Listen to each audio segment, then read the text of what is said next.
कौन है वहां? कौन है जो मेरा पीछा कर रहा है? यदि साहस है तो सामने आ। आपको लगता है कि मुझे कर्ण से ईर्ष्या है, परंतु मुझे कर्ण से ईर्ष्या क्यों होगी माता? मैं भी मानता हूँ कि वो एक महान धनुर्धारी है और इस बात का मैं सम्मान भी करता हूँ, इसलिए उसके साथ अपना अधूरा द्वंद्व पूर्ण करना चाहता हूँ। परंतु माता, आप कैसे भूल सकते हैं? वो अर्जुन ही था जिसने विराट युद्ध में कर्ण को पराजित किया था। वो अर्जुन ही था जिसने कर्ण के रहते हुए पांचाली के स्वयंवर को विजित किया था। मैं स्वीकार करता हूं कि कर्ण एक महान योद्धा है, धनुर्धारी, परंतु मुझे आज तक उसमें कोई अद्भुत बात नहीं दिखी। परंतु आज एक विचित्र बात का भान अवश्य हुआ है कि आपके हृदय में अर्जुन से अधिक कर्ण बसता है।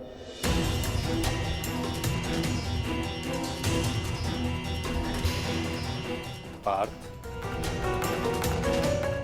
विराट युद्धगाह में तुमने नहीं, सूर्यास्त ने उसे परास्त किया था।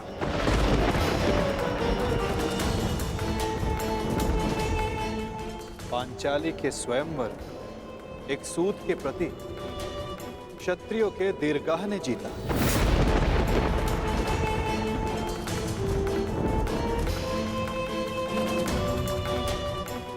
और रही बात मेरे मन में सम्मान की, तो पार्थ, मेरे मन में, मेरे हृदय में जितना सम्मान तुम्हारा है, उतना ही सम्मान अंगराज कर्ण का है। पार्थ,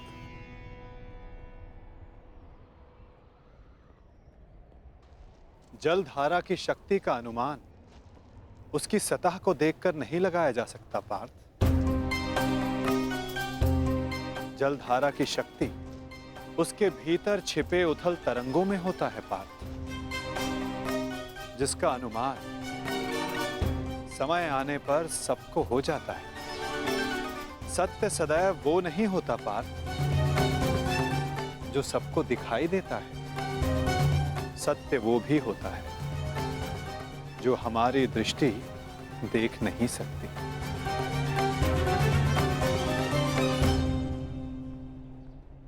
और बहुत शीघ्र तुम्हें उसका अनुमान भी हो जाएगा।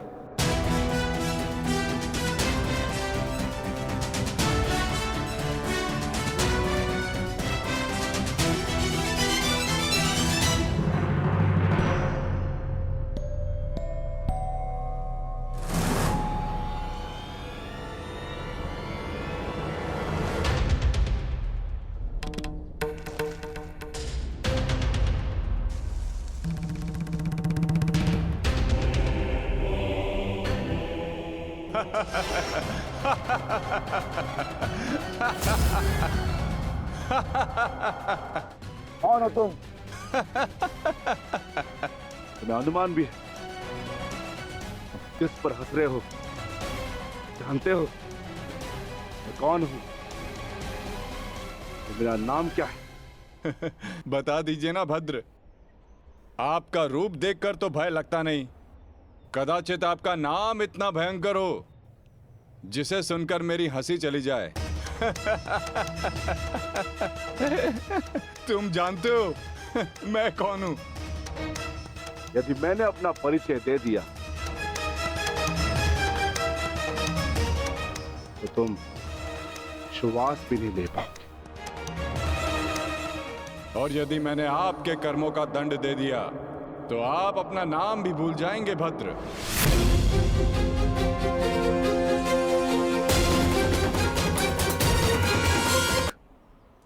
जो मूर्ख हो, और दूसरा कोई वानर हो।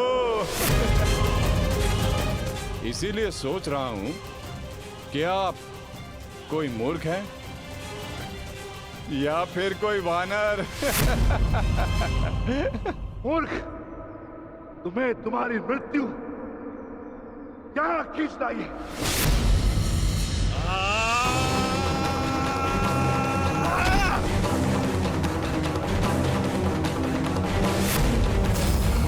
बड़ा चतुर बनता है तुझे अभी मैं सिखाता हूँ कि बड़ों के साथ कैसे व्यवहार करना चाहिए।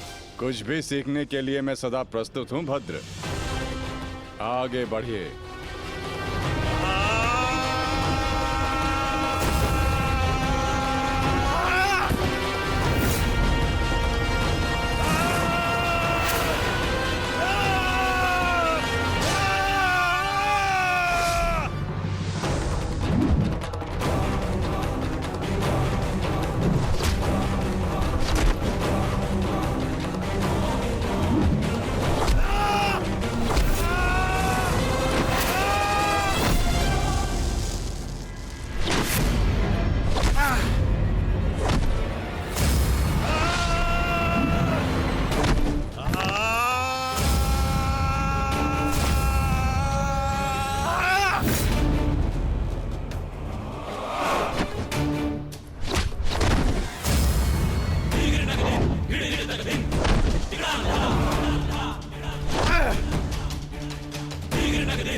तुम साधारण मनुष्य नहीं हो सकते। कौन हो? कौन हो तुम?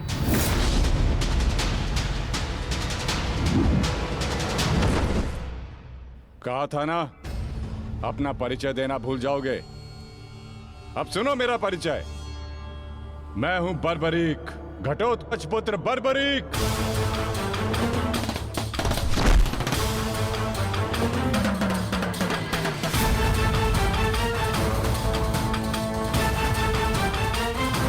बालक, अपना परिचय देने से पूर्व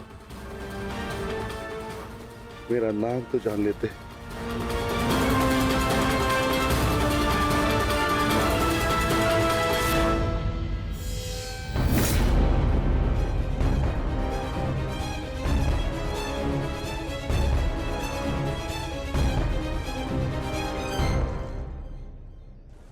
क्षमा चाहता हूँ माता, परंतु एक बात जानना चाहता हूँ। ऐसा क्या है उस कर्ण में जो वो कर सकता है और वही सब उससे अधिक कुशलता से मैं कर सकता हूँ? अवश्य पार्थ, अवश्य तुम कर सकते हो, परंतु कर सकने में और कर लेने में बड़ा अंतर होता है पार्थ। अर्थात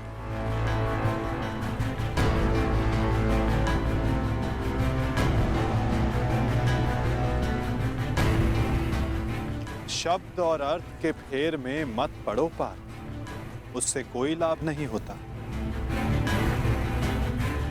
नहीं माता, लाभ है।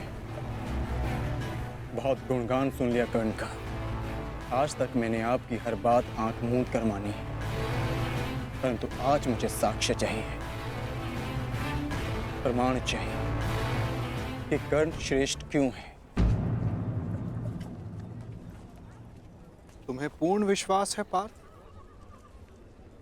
कि तुम प्रमाण पाना चाहते हो? हाँ माता। ठीक है अर्जुन, अब ये दोनों पर्वत स्वर्ण में परिवर्तित हो चुके हैं।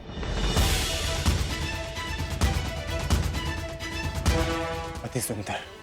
स्वर्ण वो वस्तु होती है पार्थ जिसे हर कोई अर्जित करना चाहता है। और अब मैं ये कहता हूं कि इन दोनों स्वर्ण पर्वतों पर तुम्हारा अधिकार है। और मैं ये चाहता हूं कि इन दोनों स्वर्ण पर्वतों को समान मात्रा में बांटकर इन ग्राम वासियों में दान कर दो। परंतु पार्थ, एक बात का स्मरण रखना, इन पर्वतों का सारा स्वर्ण दान करना होगा। स्वीकार है तुम्हें?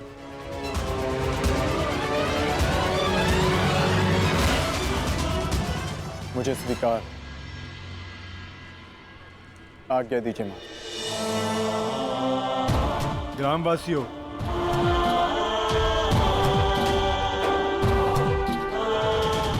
मैं पांडु पुत्र अर्जुन ये घोषणा करता हूं, ये दोनों स्वर्ण मेरु समान मात्रा में विभाजित करके आप सबको दान में दिए जाएंगे।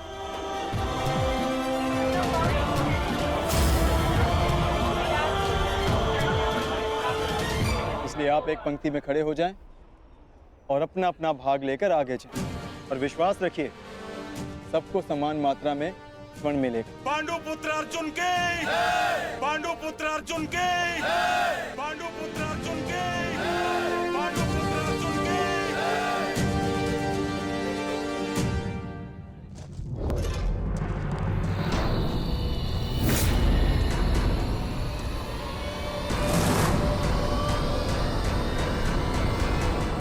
ये क्या है पुत्र?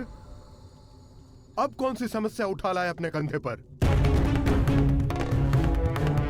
हाँ बार्बरिक, कौन है ये? और इनकी ये दशा किसने की? चिंता ना करो माता, ये केवल मूर्छित ही हुए हैं। परंतु कैसे? बस ये मुझे चुनौती देने की भूल कर बैठे।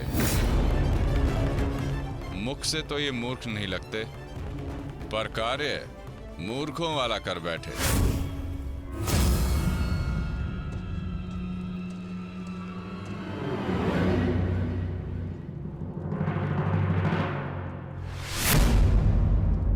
पिताश्री,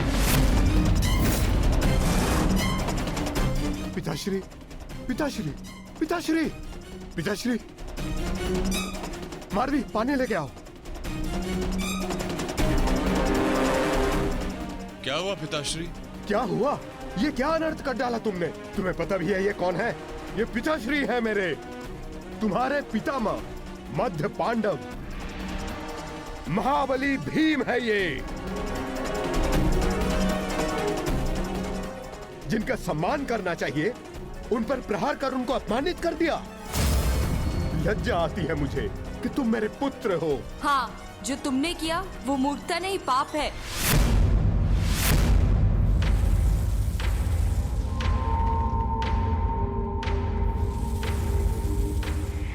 रुको,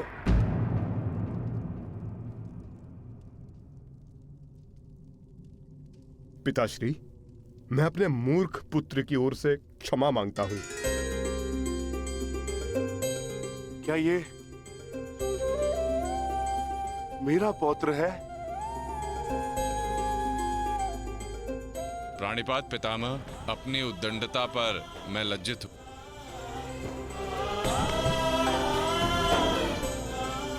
और मैं गर्वित हूं कि तुम मेरे पौत्र हो।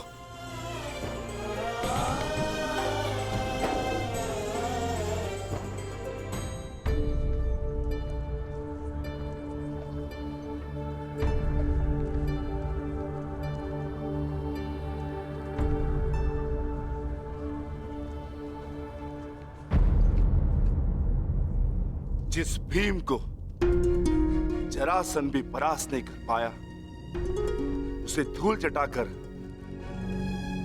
बार्बरिक ने यह सिद्ध कर दिया वो कुशल योद्धा है।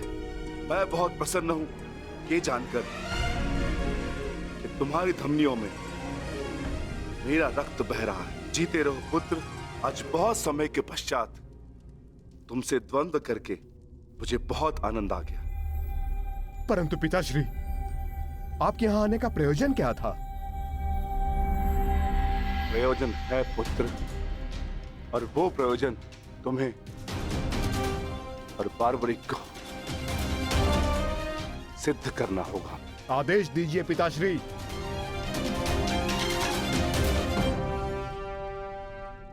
कौरवों और हमारे मध्य महायुद्ध आरंभ होने वाला है।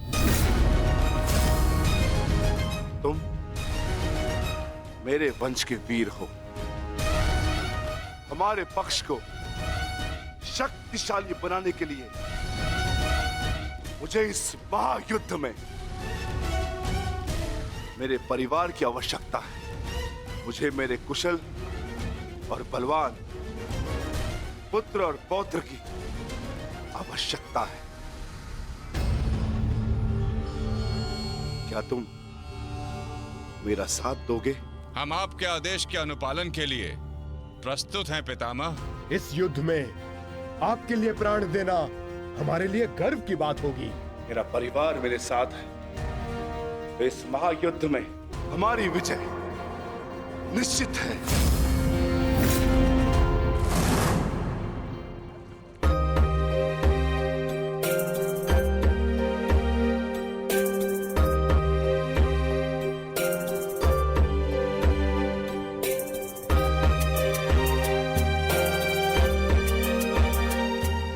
ये लोग तो पहले भी अपने भाग का स्वर्ण ले चुके हैं।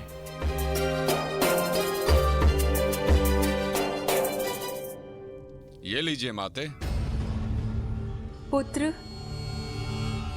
ये युद्ध संसार के इतिहास का सबसे भीषण युद्ध है। क्या तुम्हें भय नहीं लग रहा? माते, क्या आपको अपने पुत्र पर विश्वास नहीं है? मैं एक योद्धा हूँ और मेरा जन्म एक दैत्य परिवार में हुआ है। युद्ध से भयभीत होना न एक योद्धा का धर्म है और न ही दैत्य का गुण। आपके पुत्र का कौशल युद्ध में निसंदेह महत्वपूर्ण साबित होगा। मैं नहीं जानता कि कौन उचित है और कौन अनुचित, कौन दोषी और कौन पीड़ित। मैं युद्ध लड़ूंगा तो केवल न्याय के लिए। अपने रण कौशल, प्रतिभा और साहस से सबको आश्चर्यचकित कर देगा आपका पुत्र।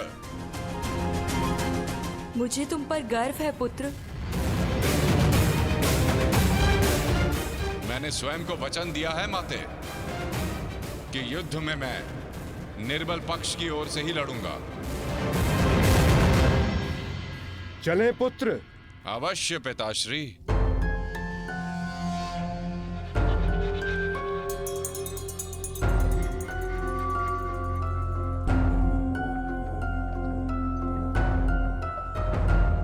रुक जाइए, थोड़ा विश्राम करते हैं। कुछ समय पश्चात पुनः प्रारंभ करें।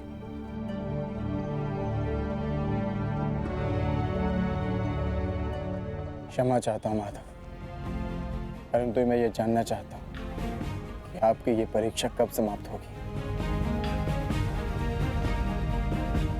अभी तक तो मैं आधा पर्वत भी नहीं बांध पाया और थकान सा अनुभव कर रहा हूं। पार्थ, अभी तो तुम्हारी परीक्षा का आरंभ हुआ है और तुम इतना शीघ्र थक गए। थक तो मैं गया ही हूं माधव, परंतु पराजय स्वीकार नहीं करूंगा। क्षमा चाहता हूं माधव, परंतु अभी तक मुझे आपकी इस परीक्षा में आपका उद्देश्य समझ नहीं आया। ठीक है पार्थ, मैं तुम्हें अपना उद्देश्य बताता हूं। इस कहानी का दूसरा कोण तुम्हारे समक्ष लाता हूं। अब तुम्हें स्वर्ण नहीं बांटना है, बस यहां खड़े रहकर जो कुछ भी घटित होगा उसका साक्षी बनना है।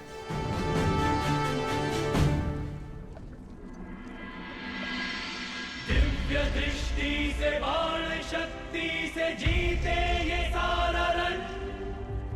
शांत चित्त धरे आत्मबल भरे जीते हर बाधा गण। सूर्य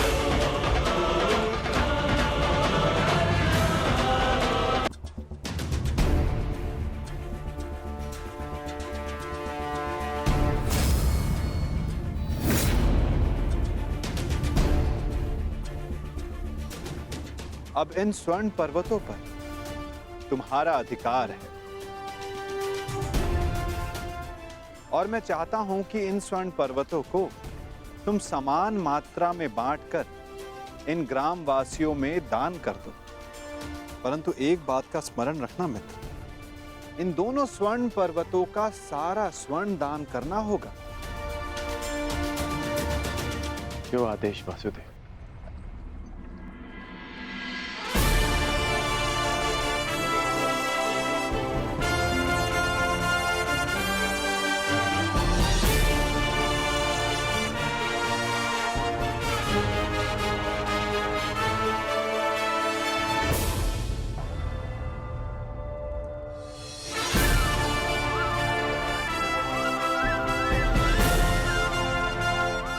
मैं सभी ग्रामवासियों से निवेदन करता हूं कि ये दोनों स्वर्ण पर्वत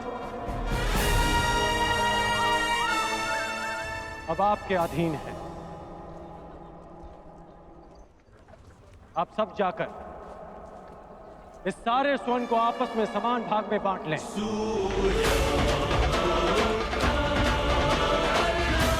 जाइए।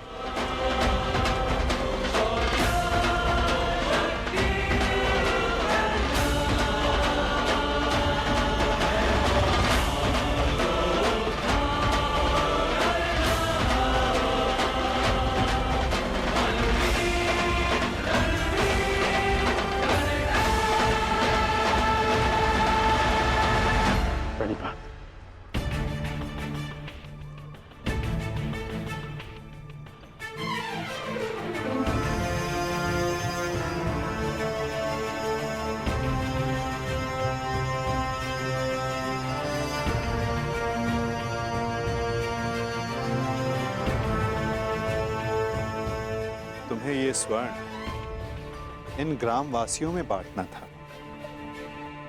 परंतु तुम भी इन ग्रामवासियों की भांति ही इस स्वर्ण के प्रति आकर्षित हुए।